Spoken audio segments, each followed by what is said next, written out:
On me demande maintenant quel est le nombre d'unités dans 7842,94.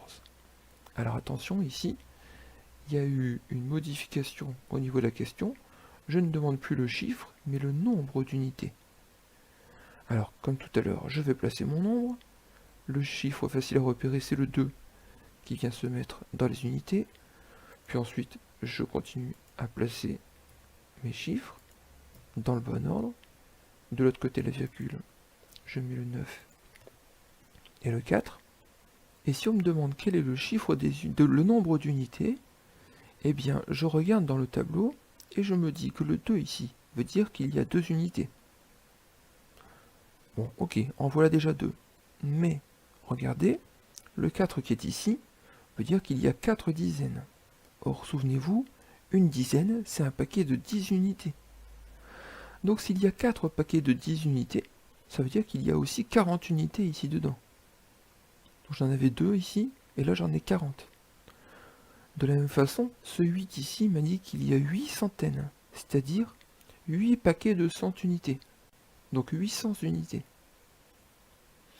Et ici, ce 7 m'indique qu'il y a 7000 unités.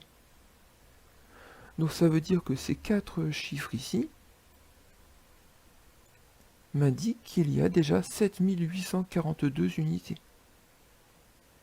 Alors est-ce que le 9 m'indique qu'il y a des unités? Eh bien non, parce que le 9 m'indique qu'il y a 9 dixièmes, c'est-à-dire 9 morceaux d'unité. Sachant qu'un morceau d'unité, ici, un dixième, c'est une unité que j'ai partagée en 10. Si je partage une unité en 10 et que je n'en prends que 9 morceaux, je n'arrive pas à une unité entière. Donc je n'ai pas d'unité ici dedans. Et encore moins dans le 4, puisque ce sont 4 centièmes. Donc 4 morceaux d'unité que j'ai partagés en 100. Donc c'est bien insuffisant pour avoir une unité entière. En résumé, quand je demande quel est le nombre d'unités dans un nombre décimal, eh bien je vais regarder le chiffre des unités, mais également tous les chiffres qui sont situés à sa gauche. Ça me donne un nombre entier, que je peux réécrire dans la réponse, c'est-à-dire 7842.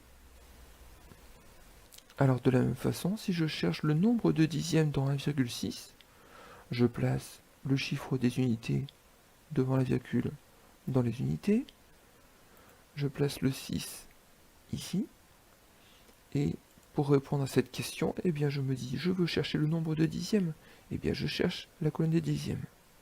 Ici, il y a 6 dixièmes. Mais si je regarde l'autre chiffre, celui-ci me dit qu'il y a une unité. Mais comme une unité, c'est égal à 10 dixièmes, et bien en fait ici j'ai 6 dixièmes, et 10 ici, j'en ai donc 6 et 10, 16.